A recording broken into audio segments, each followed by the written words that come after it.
भारत एक ऐसा देश जिसने 1947 में आज़ादी पाई, लेकिन आज़ादी के 2 दशक बाद भी गरीबी, जमींदारी और सामाजिक असमानता ने लाखों लोगों की जिंदगी को कैद कर रखा था।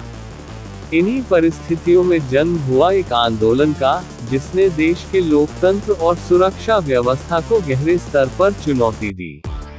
ये है कहानी नक्सलवाद के उदय की। आज़ादी के बाद भारत में राजनीतिक लोकतंत्र तो स्थापित हो गया, लेकिन आर्थिक और सामाजिक समानता अब भी दूर थी।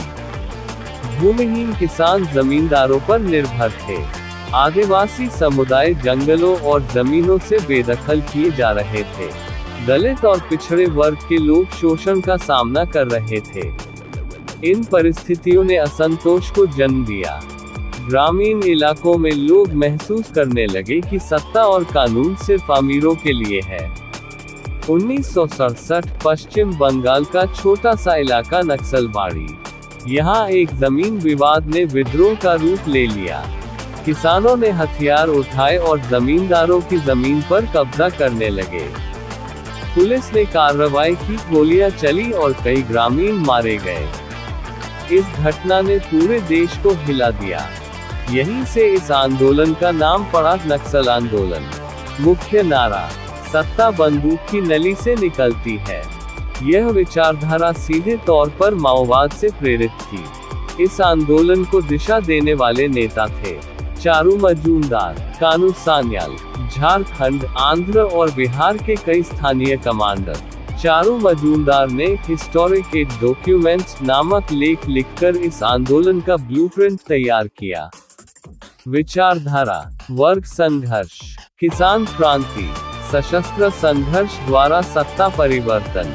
नक्सल आंदोलन धीरे धीरे बंगाल से बिहार, झारखंड, आंध्र प्रदेश, छत्तीसगढ़ और ओडिशा तक फैल गया।